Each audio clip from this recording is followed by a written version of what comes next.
오늘 제목은 그렇게 하지 아니하실지라도입니다. 이 제목으로 된 설교를 여러분들이 다 아마 많이 들어보셨을 것 같습니다. 저도 이 본문으로, 이 제목으로 설교를 참 많이 들었던 것 같아요. 근데 오늘은 조금 다른 각도 또 다른 깊이로 나누어 보려고 합니다. 그렇게 아니하실지라도의 믿음이 여러분의 실제 믿음이 되기를 축복합니다. 무슨 사건인지 우리가 너무 잘 알고 있죠. 1절에서 7절에 보면은 무슨 일이 있었습니까? 느부갓네살이 이 다니엘의 그 꿈 해몽을 통해서 그를 겸손하게 하셨음에도 불구하고 사실은 온전한 겸손을 얻지 못하였고 금신상을 세우고 절하지 않으면 풀무불에 던져넣겠다 이렇게 선언을 하죠. 그때 8절에서 18절 보면은 사드락 메삭 아벳느고가 절을 하지 않았고 다니엘이 이때 어디에 가 있었는지는 성경이 말하지 않기 때문에 학자들마다 여러 가지 추정을 합니다. 아파서 못 나왔을 것이다. 아니면 국사를 처리하기 위해서 출장을 갔을 것이다. 근데 분명한 것은 다니엘이 이 자리에 함께 있었으면은 같이 절했을 리가 없기 때문에 이 자리에 없었던 거는 분명한 것 같고요. 근데 이 사드락 메삭 아벳느고가 포로로 끌려온 자들 주제에 어떻게 보자면은 최단기간 가장 고속 승진을 한 케이스이기 때문에 분명히 많은 시기와 질투를 이렇게 받았을 거거든요. 그러니까 고발을 했죠. 그러니까 왕이 그래도 이제 이 다니엘과 세 친구들과 있었던 그 에피소드가 있지 않습니까? 그러니까 이 셋을 이제 아낀 거죠. 그래서 기회를 줍니다. 지금이라도 음악이 울릴 때 한 번만 절하면 죽이지 않겠다. 사실 그 당시에 이 근동 지방에서 패자는 느부갓네살이었습니다. 느부갓네살은 그 당시에 아쉬운 게 없는 사람이에요. 그런 사람이 이런 기회를 준다는 것은 정말 큰 일인 거죠. 그런데 우리가 오늘 읽었던 본문대로 이들은 뭐라고 대답했습니까? 대답할 필요도 없습니다. 그러니까 이미 우리는 절하지 않는 것으로 대답을 벌써 했다는 것이지요. 그래서 어떻게 됩니까? 그 풀무불에 들어갔지만 3명을 던져 넣었는데 4명의 형상이 있었고 그 한 명의 형상은 신들의 아들들의 형상과 같았다. 다신론적인 그들의 표현대로 천사가 그들을 보호해서 머리털 하나, 옷빛 하나 변하지 않고 그들은 이렇게 살게 되어졌고 느부갓네살은 조서를 보내어서 사드락 메삭 아벳느고의 하나님을 이 바벨론 온 영토에 높이게 되어집니다.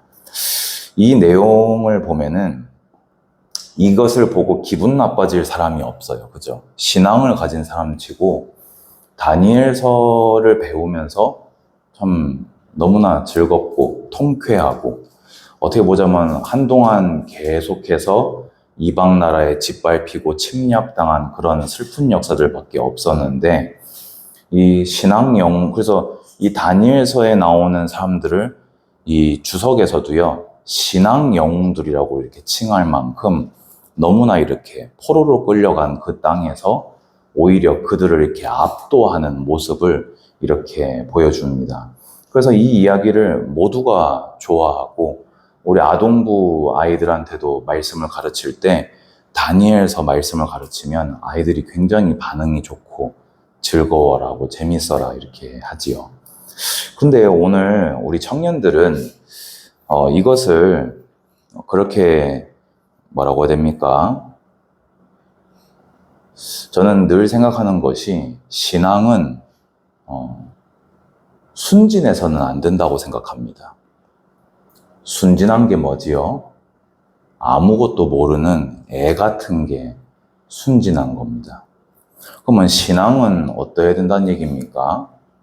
순수해야 됩니다. 알 걸 다 알지만 그럼에도 불구하고 진리를 선택할 줄 아는 순수함이 이제 청년들에게는 이제 분별이 되어져야 됩니다. 멋모르고 믿음 고백할 때 그 어렸을 때의 내 신앙이랑 지금 이제 모든 것을 다 알아버리게 된 지금에서 나오는 내 신앙 고백은 그 질이 같을 수가 없는 겁니다. 어린아이들이 이 다니엘서 3장을 보면서 저도 사드락 메삭 아벳느고 같이 절하지 않을 거예요 라고 하는 그 포럼을 만약에 한다면 너무나 귀엽고 또 너무나 하나님이 기뻐하실 것이고, 왜냐면 아무 의심 없이 예수님 말대로 어린아이처럼 하나님의 나라를 받아들인 말 그대로 정말 어린아이들이기 때문에 귀엽죠, 기쁘죠. 그런데 그 아이들이 만약에 그 신앙을 그대로 가지고 청년 때까지 와버리게 된다면 그 아이는 반드시 청년 때 무너지게 될 겁니다. 왜입니까? 아무것도 모르고 이 고백을 했다가 정작 이 자리에 자기가 서게 됐을 때를 생각하지 못하는 겁니다. 이 자리에 본인이 선다는 것의 무게를 전혀 모르기 때문입니다. 근데 이 자리에 자기가 서보기도 했고 이 자리에 서는 것의 결과가 어떤 것인지도 알면서도 사드락 메삭 아벳느고와 같은 선택을 할 수 있다면 저는 그 신앙은 참으로 순수한 신앙이다 라고 말하고 싶습니다. 자, 그러면 이제 우리 한번 청년들답게 이 다른 각도와 다른 깊이로 한번 봅시다. 우리 23절 보면요. 풀무불 가운데 떨어졌더라 돼 있잖아요. 그런데 25절 보면은 결박되지 아니한 네 사람이 불 가운데로 다니는데 상하지도 아니하였고 그 넷째의 모양은 신들의 아들과 같도다 하고, 초월적인 말 그대로, 여러분 신비가 뭡니까? 사람들이 이렇게 신비주의에만 알랄랄라 하면서 그거는 페이크고요, 가짜고요. 신비가 뭐냐? 하나님이 신비십니다. 용광로 속에 들어간 세 사람이 들어간 적도 없는 네 번째 사람이 서 있는 것, 하나님의 신비입니다. 용광로에 사람이 던져지면 쇠를 녹이는 풀무에 사람이 빠지면 다 녹아서 풀어져야 될 인간의 육체가 머리털 하나 그슬리지 않는 것, 옷에 빛깔 하나 변하지 않는 것은 하나님의 신비입니다. 그런데요, 그 신비의 응답이 만약에 없으면 어떻게 되는 거지요? 죽는 거죠. 그겁니다. 이게 이제 청년들이 알아야 할 것입니다. 하나님의 신비는 말 그대로 신비입니다. 여러분들이 사드락 메삭 아벳느고와 같은 믿음은 품을 수 있어도 하나님의 신비를 여러분이 그래도 통제할 수는 없는 겁니다. 성경에 구원할 때가 있고 버릴 때가 있으며 살릴 때가 있고 죽일 때가 있다라고 이 전도서였습니까? 읽었지요, 우리? 하나님의 오묘하신 섭리에는요, 그 때가 다 있습니다. 어떨 때는 내가 막 불신앙하면서 별 진짜 말도 안 되는 행동하고 뒹구는데도 하나님의 신비로운 보호하심이 나를 막 애워쌀 때가 있고요. 어떨 때에는 내 인생에서 이렇게 믿음으로 살아갈 수 있을까 하며 살아가는데에도 정말 지독스러운 침묵과 무응답이 길어지는 욥기와 같은 시간도 하나님의 오묘함 속에는, 하나님의 불가해함 속에는 있는 겁니다. 그런데 이 선택의 기로를 여러분들이 살아가면서 한 번만 마주하시겠습니까? 1년에 한 번만 마주하시겠습니까? 수도 없이 여러분들은 앞으로 시간이 가면 갈수록 더 많이 마주하게 되실 겁니다. 그러면 또 한 가지를 생각해 봅시다. 18절 보면요. 이들이 이렇게 대답했죠. 그렇게 하지 아니하실지라도, 이 말은 17절을 얘기하는 거예요. 하나님이 계시다면 우리를 맹렬히 타는 풀무불 가운데에서 능히 건져내시겠고 왕의 손에서도 건져내시리이다. 그러니까 하나님은 우리를 구원하실 겁니다. 저 풀무불에서도 왕에게서도 하나님은 우리를 구원하실 겁니다. 라고 신앙 고백을 했는데 본인이 스스로 일단 그거를 부정을 하는 거예요. 하나님이 그렇게 구원을 안 해주신다고 해도 저희는 절할 수 없습니다. 라고 얘기를 한 겁니다. 그러면 그때 25절 이 응답을 알고 이렇게 고백한 것일까요? 어떨 것 같습니까? 우리에게는 어쨌든 하나님의 오묘한 섭리 속에서 이런 일들이 일어나지 않을 수 있다라는 것을 우리는 인정하고 있잖아요. 근데 어쨌든 이 사람들은 이 신앙 위인들이라고까지 칭송을 받는 자들 아닙니까? 굉장히 특별한 시간표에 살았던 사람들이고요.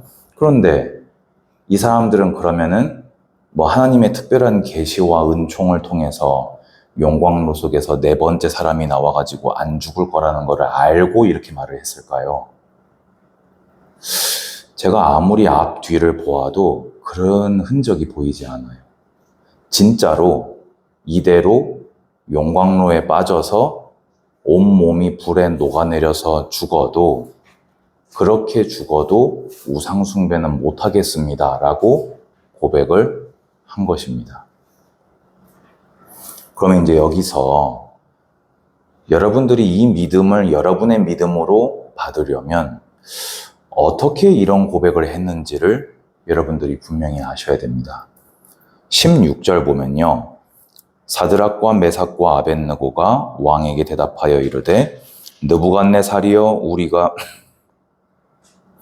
이 일에 대하여 왕에게 대답할 필요가 없나이다 라고 했습니다. 이들은요 처음부터 그냥 하나님의 백성으로 느부갓네살 앞에 섰던 겁니다. 느부갓네살의 백성이 아니었어요. 이들은 처음부터 하나님의 종으로 느부갓네살 앞에 서 있었던 겁니다. 느부갓네살의 종이 아니었던 겁니다. 그들은 그렇게 생각할지 몰라도 이 세 친구는 자신들을 그렇게 여기지 않은 겁니다. 그러니까 지금 원래라면은 이런 기회를 줄 리가 없는 왕이 이런 세상에서는 이걸 뭐라고 합니까? 천운이라고 하잖아요. 이런 구명의 어떤 운 좋게 왕의 기분이 그래서 어떻게 보자면 좀 느부갓네살이 개망신당한 거 아닙니까? 자기의 권세를 드높이려고 일부러 평야 넓은 데다가 수십 미터짜리 금상을 세웠는데 절 안 하면 빠뜨려 죽인다고 했는데 저 포로로 끌려온 젊은 애들 셋이가 그걸 안 숙이니까 느부갓네살 입장에서는 이게 자기의 권위가 지금 박살난 거거든요. 당장 때려 죽여도 시원치 않을 판인데 기회까지 줬단 말이에요. 그런데 이 세 친구들의 대답을 보세요. 더 대답을 할 필요가 없습니다. 기회 안 주셔도 됩니다. 왜냐? 우리는 애초에 당신 좋으라고 산 사람이 아니었기 때문입니다. 라는 대답인 거예요. 여러분, 제가 나중에 결론에서도 얘기할 건데요. 성도들이 왜 이 어쩔 수 없습니다. 라는 핑계를 대게 되는지 아십니까?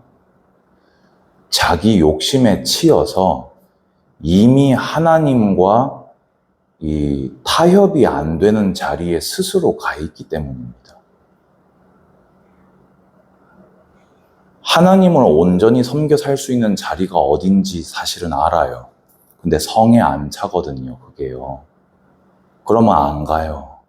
그런데 욕심나던 곳이 있는데 거기를 가면 분명히 하나님과 멀어질 거예요. 그런데 기도해서 응답받았다고 하고 가고는 어쩔 수 없다라고 하나님한테 그 이야기를 합니다. 때로는요, 우리가 걸어가는 길에서 내가 그것을 선택하지 않았을 때 이런 상황에 마주하기도 합니다.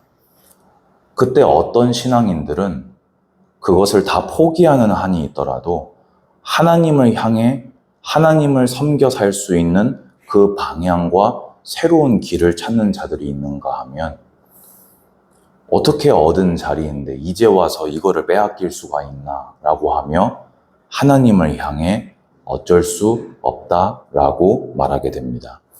사드락, 메삭, 아벳느고, 만약에 여러분이 이 세 친구라고 생각해 보세요. 바벨론에게 최초로 침략당해서 소년의 때에 끌려왔을 때 얼마나 두렵고 막막했겠습니까?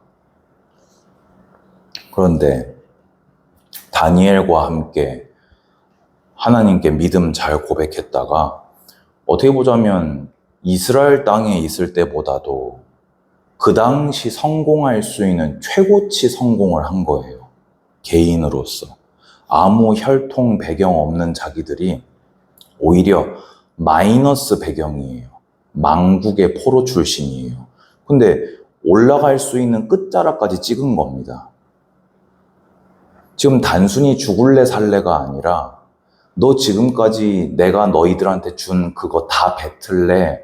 아니면은 내가 하라는 대로 하고 살래? 지금 그 질문인 거예요. 여기서 성도가 두려움을 품거나 욕심을 품게 되면 하나님을 버리게 됩니다. 그리고 어쩔 수가 없었다라고 이야기합니다. 근데 저는 단호하게 이야기합니다. 어쩔 수 없는 것이 아니라 내 욕심이 장성하여 죄를 낳았고 그 죄가 나를 사망으로 끌어갈 뿐입니다. 여러분 이것을 반드시 기억하십시오. 여러분들은 어디에서 누구를 만나 무슨 일을 당하여도 단 하루를 살아도 세상 사람들이 볼 때 여러분들이 어떤 값어치가 있어 보이는지는 중요하지 않습니다. 하나님이 보실 때 여러분의 오늘이 어떻게 보일지를 여러분들은 그것을 주의하면서 하나님의 종으로 살아가시기 바랍니다. 사드락, 메삭, 아벳느고는 처음부터 하나님의 종으로서 대답을 한 것이죠. 그러면서 17절에 하나님의 구원을 믿은 겁니다. 우리가 이렇게 믿음으로 이 하나님께 나아가고 하나님을 의지하면 하나님은 분명히 우리를 구원하실 거다. 이 믿음은 여러분들이 어떤 결말을 하나님이 어떤 형태의 구원을 하시든 여러분들에게 타협이 없어야 될 믿음입니다. 이것 또한. 가끔 특히 우리 질병 가운데 빠진 분들이 이런 착각을 잘 하게 됩니다. 기도했는데 하나님이 안 낫게 해주실 수도 있잖아 를 처음부터 생각을 합니다. 그거는 안 낫고 눈 감았다 떴는데 앞에 주님이 계시면 아, 이것이 주님의 뜻이었군요 할 일이지, 살아있는 내가 의심부터 하는 것은 그것은 불신앙이지요. 믿는 자를, 의뢰하는 자를 구원하시는 하나님에 대한 믿음을 여러분 확고히 하시기 바랍니다. 이게 없으면요, 여러분들이 세상에서 한없이 초라해질 겁니다. 이 믿음이 있는 자는요, 세상 사람들이 볼 때 이해가 안 될 거예요. 쟤는 진짜 아무것도 없는 주제에 왜 뭐가 이렇게 당당하냐. 쟤는 아무것도 해놓은 게 없는 애가 뭐 이렇게 당당하냐. 뭐가 이렇게 애가 떳떳하냐. 여러분, 우리가 그럴 이유가 뭐밖에 없습니까? 하나님이 나와 함께 하신다. 아멘? 그렇지요? 이제 이 말을요, 여러분 정말 순진하게 이 믿음을 가져서는 안 됩니다. 순수하게 이 믿음을 가지시기 바랍니다. 하나님의 오묘한 섭리도 알면서도 하나님이 나에게 요구하시는 믿음을 드릴 수 있는, 하나님이 나에게 주고자 하시는 혹은 나에게 나누어진 그 몫에 대해서 내가 알 수 없으면서도 하나님의 그 무한대의 능력을 신뢰하는 믿음은 여러분의 오늘에 늘 함께 해야 될 것입니다. 그러면서 가장 중요한 18절에 그렇게 아니 하실지라도 라고 했습니다. 그럼 이 말은 이제 무엇입니까?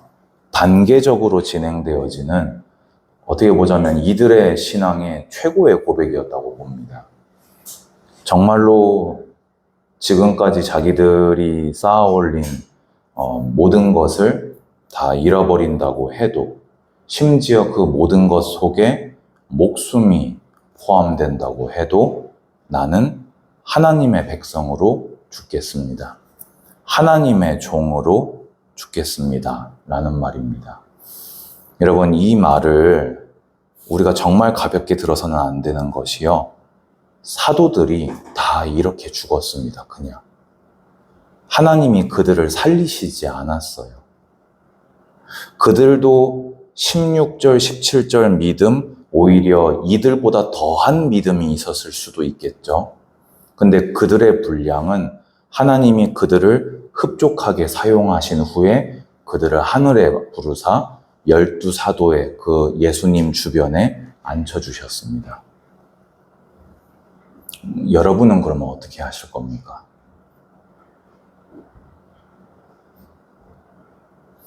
결론입니다. 우리가 본문과 같이 목숨을 위협받는 시대는 아닙니다. 근데 그렇기 때문에 타협하기는 더 좋은 시대다. 내가 이렇게, 저는 참 그 표현이 인상적이더라고요. 이렇게 한쪽만 이렇게 눈을 가린다는 표현을 제가 올해 누군가에게 들었는데요. 우리가 믿음도 이렇게 선택적으로 믿는 거죠. 내가 괜찮은 것들은 이렇게 잘 믿고요. 나에게 손해를 주는 영역이 오면 이렇게 눈을 가려버리는 거지요. 못 봤다고 이렇게. 지금 시대는 저는 그런 시대라고 생각합니다. 이때는 그냥 모 아니면 도인 시대예요. 죽을래 살래의 시대였어요. 근데 지금은 죽을래 살래가 아니라 더 잘 먹고 잘 살래, 더 가난하고 힘들게 살래의 시대입니다. 첫 번째입니다. 욕심과 두려움은 핑계를 만듭니다. 사드락, 메삭, 아벳느고가 믿음의 사람이었던 것이 확실한 이유가 여기에 그 어떤 설명도 변명도 핑계도 보이지 않습니다. 그래서 성경이 이들의 믿음을 높이 사는 것이겠지요. 하나님의 구원, 예수 그리스도의 복음, 성령의 내주 역사하심으로 죄 사함 받고 영원한 새 생명을 얻으셨습니까? 그러면요, 그것이 이제는 여러분의 삶의 이유입니다. 우리가 이번 성경학교 때 나누었던 말씀을 꼭 마음에 새기시기 바랍니다. 내가 하나님께 부름받은 하나님의 종, 하나님의 소유가 맞습니까? 그러면 그것이 내 삶의 목적입니다. 그런데 잠깐의 유익 때문에 그것을 버리는 일이 생긴다면 그 유익을 버리는 것이 맞는 겁니다. 그것 때문에 정반대의 선택을 했을 때 하나님의 기적적이고 초월적인 응답을 맛볼 이도 이 가운데 있을 수 있겠죠. 근데 그것 때문에 형편없는 처지로 떨어질 자도 있을 겁니다. 저는 거기에 대해서 장담할 수 있는 전능자가 못 됩니다. 하지만 분명하게 제가 대답해 드릴 수 있는 것은 주님의 심판대 앞에 설 때에는 주님은 그 모든 것을 공평한 저울추에 달아보실 것입니다. 그것이 여러분의 영원한 상급이 될 것입니다. 저는 지금 새로운 시작을 이미 했습니다. 몇 번 말씀드린 바와 같이 사실 담임 목사님하고 저는 또 처지가 완전히 달라요. 담임 목사님은 이미 이 한국의 아주 유명하고 훌륭한 이 대학원을 졸업을 하셨고, 이 든든한 제자교회, 언택트교회, 사역이 다 자리가 잡혀 있는 상태입니다. 사실은 지금 많은 공격들 때문에 어려움이 있으시지만은, 근데 저는 아예 지금 이렇게 이 길이 이렇게 뚝 잘린 것 같은 느낌을 받습니다. 그럼 여러분들이 저를 아시잖아요. 제가 25절 같은, 28절에서 30절 같은 이런 초월적인 역사를 기대하고 제가 새로운 시작을 했다고 생각하십니까? 그렇지는 않았습니다. 그냥 하나님이 보시기에 성경대로 가는 것이 맞다라고 판단해서 그냥 가기로 한 겁니다. 계산을 할 수도 없을 만큼 지금 저한테는 보이는 게 아무것도 없습니다. 뭐가 보여야 계산이라도 좀 해보죠. 저는 지금 나이가 적지도 않습니다. 40 가까이 되어서 아내도 새 아이도 있습니다. 이걸 다 따지면은 언제 하나님 섬겨 삽니까? 나중에요? 성공한 다음에요? 넉넉해지고 여유 생긴 다음에요? 그때는 더 멀어져 있을 겁니다. 되돌이키기 힘들 만큼 멀어져 버릴 겁니다. 하나님과 동행은 그냥 오늘입니다. 그렇게 아니하실지라도 오늘 작은 한 걸음을 단호하게 하나님을 향해 내딛으십시오. 신앙의 진보, 여러분 뭐라고 생각하셨습니까? 그냥 조금 더 믿음 좋아지는 거요? 신앙의 한 걸음은요, 정말 많은 아픔과 두려움과 이 모든 걸 이기고 내딛는 한 걸음입니다. 순진하게 생각하시면 안 됩니다. 여러분들이 살아갈 세상 그렇게 호락호락하지 않습니다. 하나님이 여러분이 생각하는 대로 그렇게 이렇게 꽃밭처럼, 여러분들이 이렇게 요셉처럼, 다윗처럼, 여러분들이 만약에 다 그런 분들이면요, 요만큼 앉아있는 분들로 이 시대 세계복음화 당대 끝낼 수 있어요. 근데 제가 이건 불신앙인지 모르겠습니다만은 아마 그건 아니겠죠.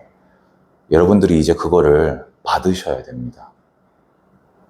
내가 그렇게 빼야 될 때가 뭐냐면요, 내가 그렇게 특별한 사람이 아니라는 그걸 분명히 하셔야 됩니다.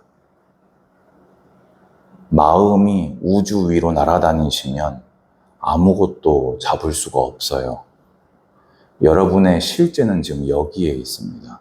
그러면 거기에서 하나님과 일단 동행부터 하시면 됩니다. 그러면 하나님과 또 한 걸음, 하나님과 또 한 걸음, 하나님과 또 한 걸음 걸어가는 것이지, 우리는 그런 난 사람이 아니라는 것을 우리 스스로가 알고 있지 않습니까? 저는 압니다. 제가 난 사람이 아니라는 것을. 근데 하나님이 어떻게 하실지 모르기 때문에 소망 가운데 하나님을 믿는 믿음으로 그냥 가는 겁니다. 근데 다만 제가 믿는 게 하나가 있습니다. 하나님은 내 믿음을 아실 거다. 그 보응이 현세에서든 그 보응이 영생에서든 저는 상관없습니다. 주님이 아시면 그냥 그걸로 됐습니다. 여러분들도 인생이 심플해지셔야 됩니다. 나는 하나님의 사람이다. 난 주님께로부터 이미 영생을 얻었다. 주님이 함께 하심이 그게 영생이다. 그러면 내 남아있는 이 육체의 삶은 하나님 영광 돌리다가 그냥 그러고 가는 거다. 그러면 그렇게 아니하실지라도의 삶을 매일 걸어나가실 수 있을 것입니다. 아버지 감사합니다. 주님 홀로 영광 받으소서. 주님의 크신 은혜가 우리 청년들을 덮어 주시옵소서. 예수님의 이름으로 기도합니다. 아멘.